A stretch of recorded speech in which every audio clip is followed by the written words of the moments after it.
According to Google, 25 to 60% of Americans do not have a budget, and a majority of them do not know how to budget at all. Even looking at a few other stats, which are kind of crazy, 72% of Americans do not have a written plan when it comes to their finances. A lot of people don't even know what they're paying for, don't know how much they're making, which is the reason I want to do this video.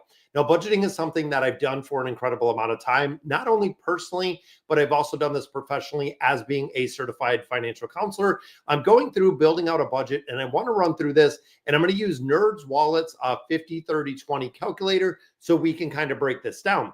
Now, theoretically, right now, we're looking at more of a 60, 40, 10, which that's a joke for you because that's not 100%, but they are doing more of a 60, 30, 10 is what we're seeing, meaning traditionally, 60% of the money with the cost of goods going up, with the cost of mortgages going up, car payments going up, everything in life just getting more expensive.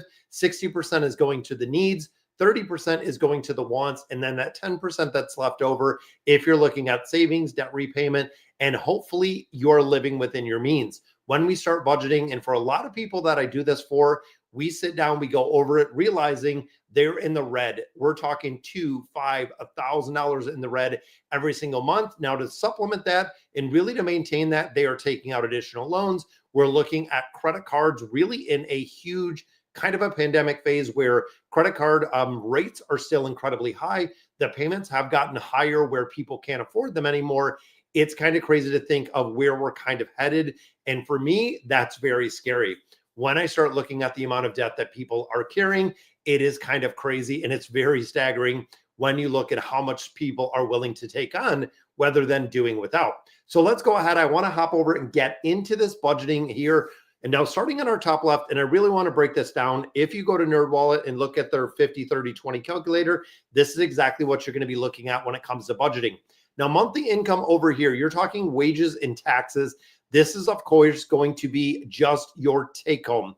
This is really big. Now, you could break it down a couple different ways, but I'm just going to use nice round numbers. So let's say, for instance, we take home $5,000.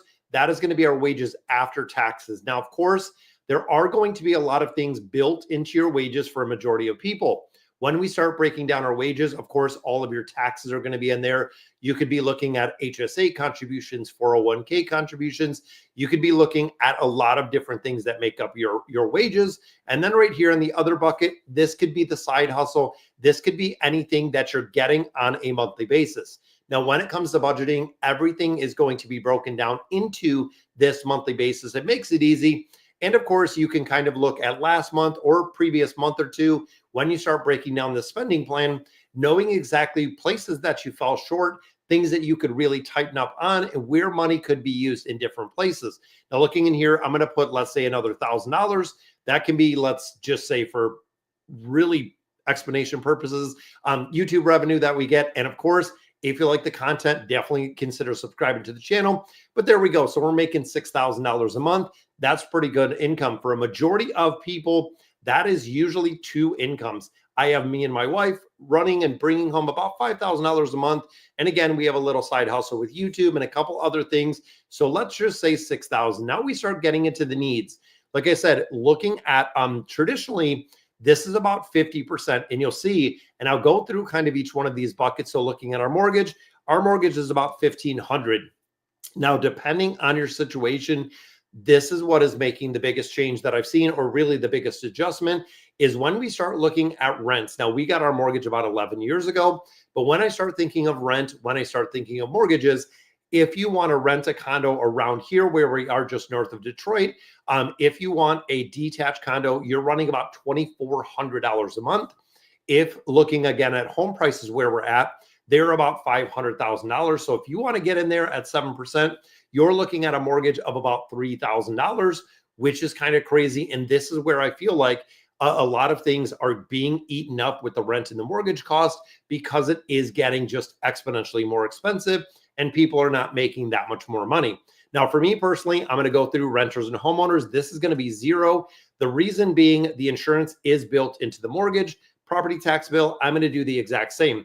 You could break these out systematically, but essentially all three of these buckets right here, the mortgage, the insurance premiums, and the tax bill are all going to be together into this mortgage payment that we're making right here. Auto insurance premium, congratulations. I do live in Michigan, like we just mentioned. We have the highest auto insurance premiums of every state. So out of all 50 states in the United States, we are number one, maybe not in football with our Lions, but for auto insurance premiums, we are number one. We pay roughly about $400 a month for insurance premiums. And of course, that is full coverage insurance, which is kind of crazy to think. Health insurance premiums, this is another big bucket. When you start looking traditionally, this is running about $300 to $450 a paycheck, meaning you're spending roughly $500 to $700 a month, depending on your health insurance, depending what you have. Now, for me personally, this is zero. That's right. Insurance premiums for me, working at a credit union, we have health insurance that is completely free. It is a massive benefit because I know that is a very, very big expense for a lot of people. Now, out-of-pocket medical costs. Now, this is where we make up the difference. Now, because we have high deductible healthcare plans, the insurance premiums are at zero, but the out-of-pocket medical cost caps at $4,000. So even thinking what I put in, it's roughly about $650. I would say $650 a month. Now, this money, even though it's going in here as my needs for my medical costs, we are prepaying. We are eligible, again, that high deductible healthcare plan.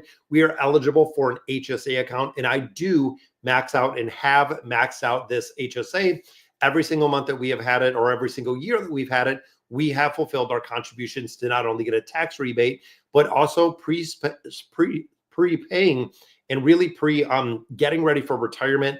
When you're in retirement, they estimate around $72,000 to $75,000 in medical costs during retirement. So being able to build up the HSA account right now could pay a lot of dividends and cover a lot of medical costs in the future. Life insurance premiums, this is $250. I carry life insurance on me, our kids, both of our kids, and of course my wife, $250 a month for those life insurance premiums. Electricity, natural gas, this runs about $300. When you start looking at what you're paying for your heating, your air conditioning, on average, it's about $300. Now, water bill, this is about $100. Overall, not a ton of water bill, not a ton of usage. It goes up a lot more in the summer months. It goes down a lot more, of course, in the winter months, but that's about the average when we start looking at kind of a 12-month frame. So looking at sanitation and garbage bill, we are looking at $40. That's right. It adds up. When we take our garbage out to the curb, it has to be picked up. Groceries. Now, this is one that I feel most people really underestimate. When it comes to grocery bills, I caution you in going on the higher side of what you spend in the grocery bills. I'm going to do $1,200. Again, just kind of thinking where we're at grocery wise over an entire 30-day period, thinking of the month. I'm going to put $1,200 in there. Again, it could be a little bit high.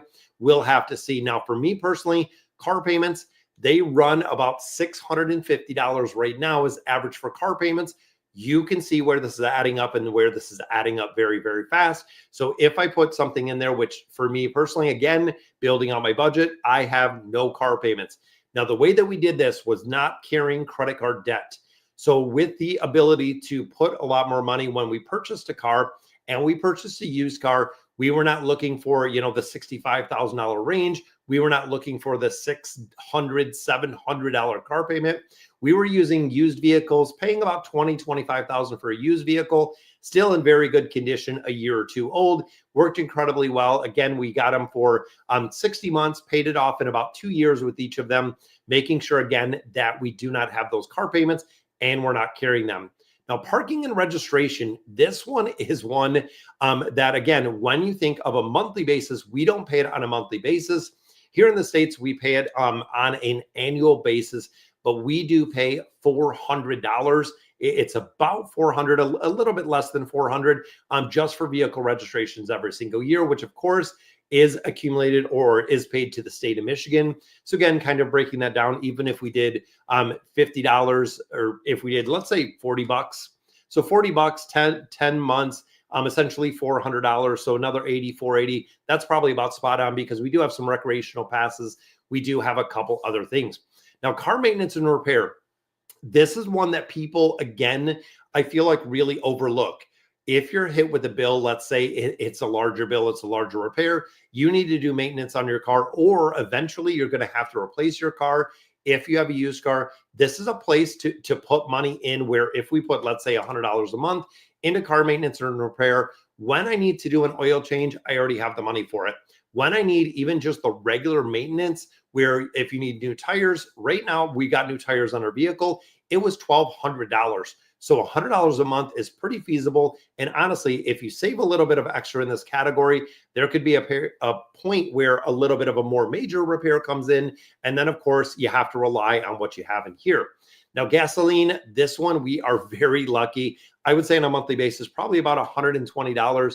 Reason is my wife, for a majority of it, does work from home. Me, I go to work. We live relatively close. Only thing we're really using our vehicles for that is quite a bit larger is transportation, going to games, going to sporting events, things of that nature that our kids are involved in. Public transportation, again, we're in Detroit. We do not offer public transportation. There is a bus, but not super reliable. But even then, public transportation we are not using at all. Phone bill, we're sitting at $110 because, of course, we do have Verizon for that phone bill. Not going to go ahead and we continue using that. It's a good phone bill. We actually have 3 devices on there, fully plans. Now, internet bill, this is another one, runs $100 a month through Xfinity. Now, you'll notice in here that one thing that we do not have, a multitude of years ago, we cut the cord. We do not pay internet. We do not have Comcast. We don't have Xfinity for internet. We do not have television. We have smart TVs, which we do utilize every now and then. But overall, when we cut the cord, when we actually got rid of cable, saved about $180 a month, which is kind of crazy to think. But yes, it was kind of crazy that we were paying $180 per month, including or not including that internet bill. So we were paying Xfinity $280 a month, which again is kind of crazy when you start breaking this down. Student loan payments, we are lucky enough, we have none. Minimum loan payments, it is at 0. When you look at minimum loan payments, we are looking again at what you have to pay on credit cards. If you had unsecured lending, if you have anything of that nature, this is where your minimum loan payments would come in. And remember, this is only the minimum. So if the minimum payment on your card is $45, this is where you would plug in that $45. Child support and alimony, we have 0. And then other, I'm just going to go ahead and put 0 here. So looking right here, total spent on necessities, $5,000. That's right, making $5,000 right there. So this again is needs. So when you think about this, there is going to be some spots that we're going to have to cut. But again, just for instructional purposes, you can see where we're kind of over on the budget. We have another 1,000 again that's coming into YouTube. But when you start looking at it, and this is where I want to kind of break it down. So when you look at 50% for necessities, we're at about 5,000. So again, kind of breaking this down where we're at. Looking at the totals, needs, just in the needs, which of course doesn't include the car payment, you can see very quickly how a lot of people run this completely into the negative. But let's go ahead and continue to do this. So wants, you can see we have clothing, jewelry, etc., dining out, special meals at home, alcohol, movie tickets and concert, gym membership, streaming services, travel expenses. When you start looking at things and when we start getting into this wants bucket, this is the point where if it works into your budget, you can absolutely do it. So again, thinking about my budget, let's say for instance, right here, we're a little bit high on groceries. So we adjust this, let's say to 800, which again is pretty feasible. We could even do, let's say dining out 100 here a month, here 100, which we don't eat out. And if we do, it's Little Caesars pizza, which is like 12 bucks out the door. But you can see how we can kind of play around with this for a little bit and using actual numbers, seeing exactly where we are. And again, when you start planning in things now, gym and club memberships, we have none. Movie, concert, event tickets, not really much. Travel expenses, very minimal. Cable and streaming, we pay about 20 bucks. Now with our phone package, we actually do get Disney, we get Hulu, we get ESPN, we get a bunch of those free. Now we do have, in building out this budget, just thinking about it, we'll go ahead and put this to 40. Just because we do have Amazon Prime, which of course is for the delivery, but it is still a cost that is going to be in here. Now, alcohol, my wife and I do not drink, so that makes it super easy, super convenient. But thinking of everything else where we're at, again, once we're at 240, so budget-wise, we are definitely where we need to be or kind of far below the wants. But again, think about this logically. So clothing, jewelry, etc. We have 2 kids. myself, we have my wife. So there are 4 of us in a household. We also do have a pet. So thinking of clothing, jewelry, etc., this is a place you might want to budget, let's say even just $100 a month. So you're looking at $1,200 a year. This could even be much more when you start kind of running the numbers, because I'm even thinking if I budget, and again, thinking on a monthly budget, $150 into other. Now, this could be birthday gifts. This could be Christmas gifts. This could also give me the ability where if I'm saving up roughly $2,000, about what, $1,800 every single year in this other category, because I'm setting aside that $150 on a monthly basis. When it comes to Christmas, it's paid for. When it comes to, some of those expenses that people absolutely dread, what I see a lot of times with budgeting is people will go ahead and they will splurge during the holiday season. We'll see a lot of people that are doing a lot of shopping and a lot of spending during Christmas. Then January comes, the bills come in, they're looking to consolidate, they're looking because they overspent, or they spend kind of January, February, March, even the tax return season, trying to repay what they already borrowed in the last year, instead of doing something where they can actually just kind of prepay or think about and save money for what they need. And really what it is, I feel like people are going above and beyond to really impress. When we think about keeping up with the Joneses, when we think of the lifestyle creep that we see, it's incredible to see how many people and how much money is being spent on things that we really don't need, or things that can be adjusted or really altered different places. Because one of the big ones that I notice is right here with car payments. So when you think of a car payment, you need something that is going to take you from point A to point B. That is what we're looking for. When you need a car, you need something that is, one, going to be very reliable. 2, is going to get you from where you need to go, going to have good gas mileage, going to be safe for your family. That is what we're looking for in a car payment. However, we live in a life of luxury. A lot of people absolutely want the best and the biggest. Talking about, having a $100,000 car loan, I've seen car payments range from, $700 for brand new cars to $1,000 to $1,200 to $1,800 to $2,000 for a brand new car, depending on the term. It's incredible to see how expensive these cars are. Even when here in Michigan, when you start looking at a car payment and then you look at the gas, then you look at the maintenance, then you look at the insurance premiums that you have to pay on a new vehicle, you're racking up or coming in about $1,000 a month on a car payment, which again is kind of crazy to think of exactly what you're paying. Now, as we continue this though, getting down to the savings and debt. So looking at our total budget right here, we are already at our budget. Like we were talking before, looking at the 50-30-20, this is the point where most people are looking at a 60-30-10, or a lot of people are looking at a 60-40 when it comes to the budget. Now, of course, this means there's one practical thing that we can do, and that is earning more income or cutting expenses.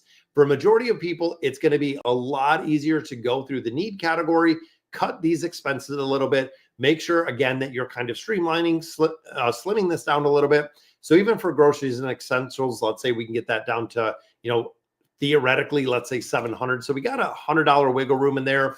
We did some discount shopping. We made sure that we went through our grocery list. We know exactly what we're buying and what we're paying for. That, of course, frees up the $100 from that need category, which you can bring down into your savings and that debt repayment. So if you're looking at an emergency fund, you can definitely make contributions here. And there's really a systematic approach when it comes to budgeting, or when it comes to really finance education in total. Is the first one, of course, is the 401k. That is going to be the absolute first place where, if your company is offering a matching, this is the place where the 401k contributions are going to come in. When it comes to debt repayment, when it comes to 401k, when it comes to savings, emergency funds, everything that you have, the matching of the 401k is the number one priority. Because what happens, and what I've seen traditionally happen, is, let's say you started a new company, they offer a 5% 401k match. You don't want to take it because you don't have an emergency fund. You don't want to take it because you do have debt. All of a sudden, you're starting to build up a little bit of an emergency fund. You're starting to eliminate that debt. And even over the next 10 years, you're still carrying debt. As hard as you've tried, as much as you've budgeted, as much as you went into this and really broke it out as much as possible, you're still running close. Some months, not so much in the red. Some months, even green, positive, being able to repay a little bit. But you'll get a number of years down the road this 401k contribution at that point will still be zero. Now, if you look back at, let's say, 10 years, whatever it takes, even after 10 years, even if you're not debt free, you are still at zero for the 401k contribution. So when you start thinking about your 5% contribution, that 5% matching, you are guaranteed a 100% return. For every dollar you put in up to that 5%, they're going to put in a dollar up to that 5%. If you're getting the matching, you're getting that 100% return. And of course, this is going to pay you dividends when you start thinking of the compounding interest over an extended amount of time. 401k contributions is something that kind of drives me crazy, especially when you have employers that are offering matches. And in most companies, you have about 30% of members or team members that do not take advantage of the 401k contributions. It's free money you're leaving on the table. It is part of your compensation package when it comes to work, just like when they give you vacation days. If you don't take any of them and they just take them back and you lose them, most people will not lose vacation days, but they won't make those 401k contributions. Now, of course, emergency fund comes in next. So once we're making those 401k contributions, then we get into the emergency fund. This, of course, is what is going to keep you from borrowing again. This is the point where once you do get those 401k contributions set, then you move whatever funds you have over right into this emergency fund until you build up at least 1 month. We're looking for 1 month. We're looking for a very, very basic emergency fund. Getting to the point of being 1 month in, having something in that emergency fund versus having literally nothing at all will be a game changer for the rest of your life. Now, emergency fund, let's say we're putting 20 bucks in there because right now that's all we can afford, kind of looking at our budget. And as you can see, I think we're a little bit over budget on here. But when you start looking at what we're putting in the emergency fund, this, of course, is going to make a big difference. Once we get to this point of building up the emergency fund, it is going to be able to essentially support us if we have an issue, if we have a problem with something. We'll be able to fall back to this emergency fund without having to borrow money.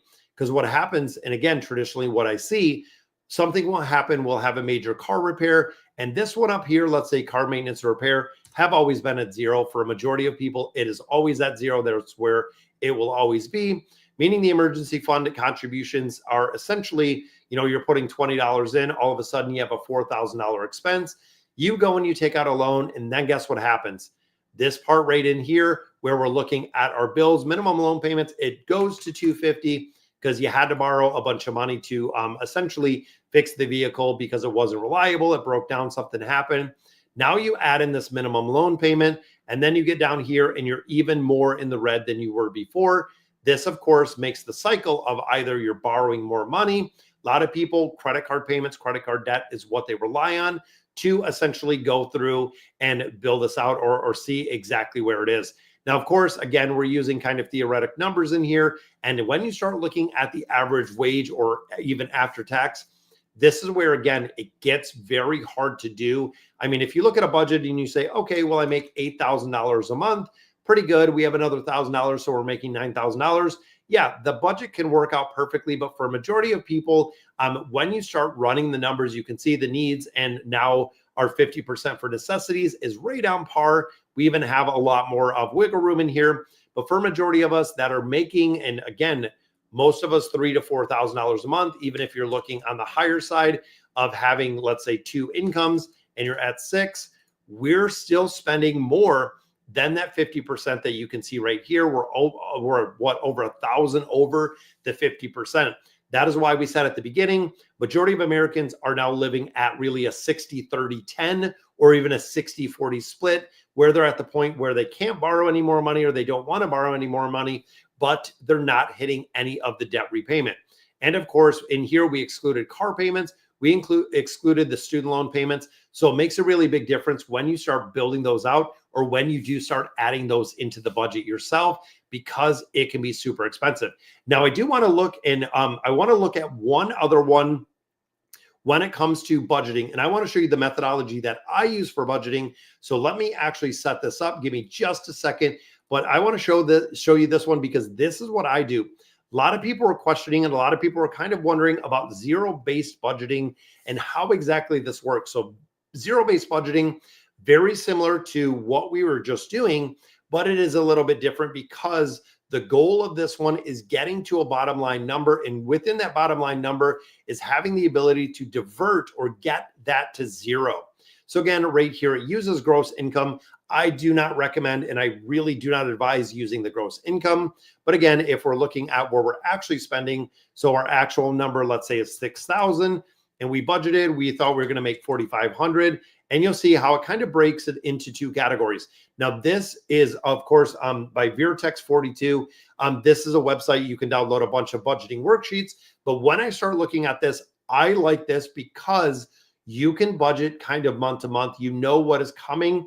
And then you can see and really compare how spot on were you? Were you right on when it came to the expenses? Were you right on when it came to everything? And again, some of these like tax withholdings, payroll deductions, prioritizing savings, things of that nature. It's great, but I don't like when it breaks it out this much because again, if we use our net income that we're bringing home, we know exactly what it is. Tax withholding deductions, all of that is already set. But when you start looking at this, it does break it down very well because you can see big bills. So when we think of big bills, these are the ones that are going to be the needs. These are ones that are going to essentially fall into that needs category. These two, and then you get into the debt and the repayment, and of course, what you're saving. You can see final budget, make it zero. This is where the theoretically, or this is where the budgeting comes in. When you look at zero-based budgeting, you want to get to a zero. So what that means is, let's say we have this, we go through, we pop in all of our expenses, and I'm not going to go through it all again.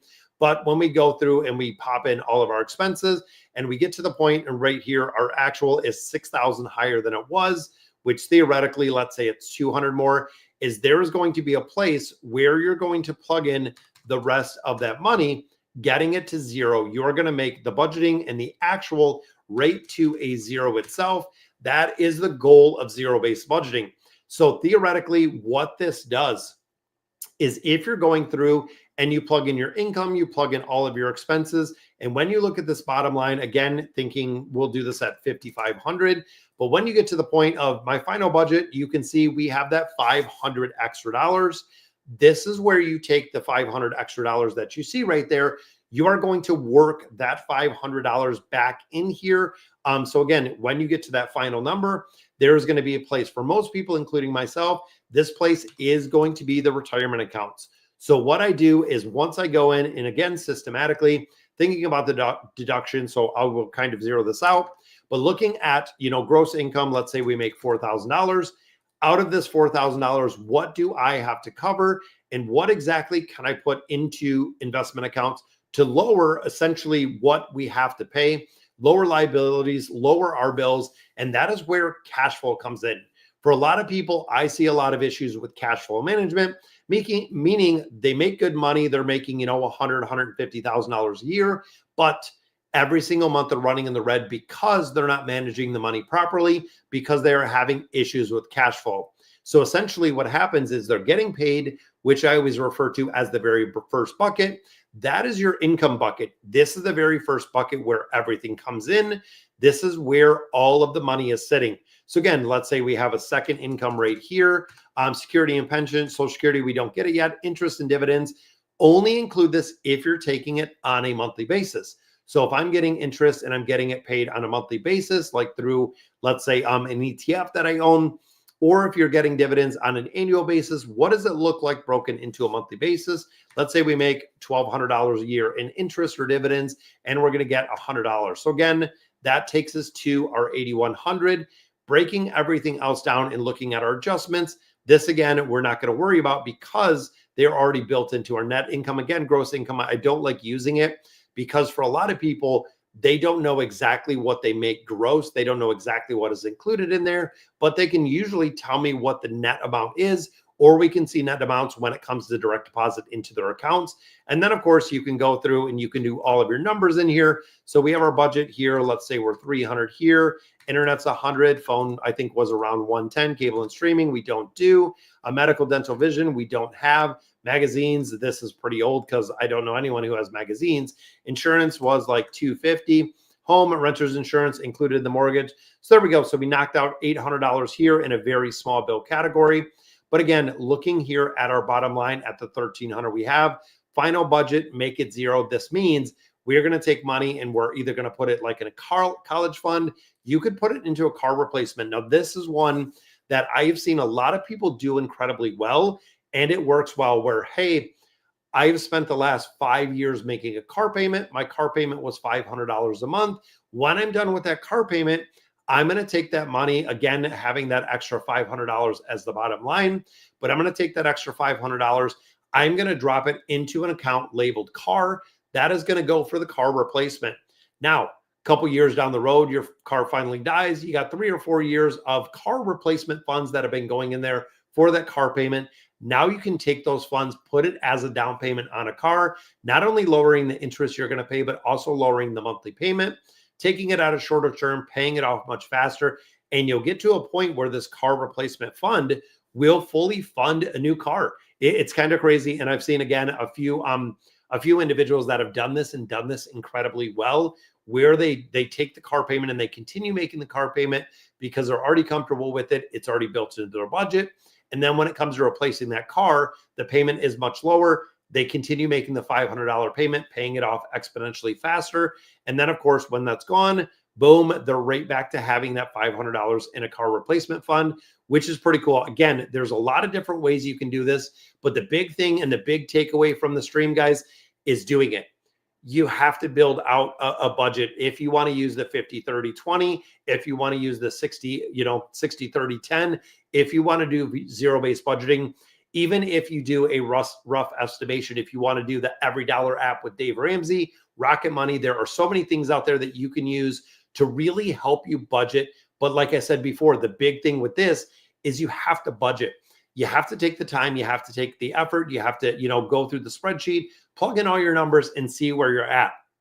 For a lot of people, this is going to be a very, very tough awakening. It's going to be a time when you start looking at your budget and realize, and honestly, a lot of people come to Jesus, whatever you want to call it, really seeing it on paper. It has a big mental effect when it comes to seeing it on paper. That's the reason why even old school Dave Ramsey says, if you write down a budget, you will remember it so much more than being able to just close an app to minimize it. Or a lot of people will go through setting up these apps.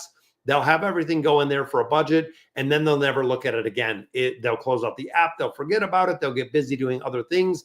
Going back to this on a monthly basis really is a game changer, and it will be for the rest of your life. If you share this with your family, if you share this with your friends, even your kids, getting involved in building out a budget, it is a game changer because you know exactly where every dollar is being used.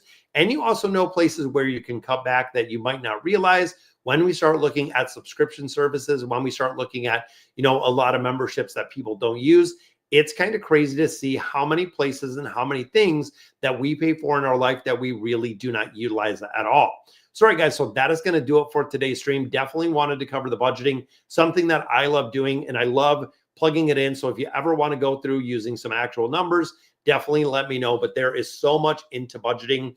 Once you do it once or twice, and honestly, 1 or 2 months are really all that you need. When you start looking at that big need category, when you start looking at that, majority of those stay the exact same. So every single month to month, it is going to stay the exact same when it comes to those expenses because they're fixed expenses. When you look at your rent, your car payment, your regular payments, everything like that, it does sit and it does stay at those fixed expenses. So, all right, guys. So again, that is going to do it for today's stream. If you have any questions, definitely drop them down below. And thank you guys for watching.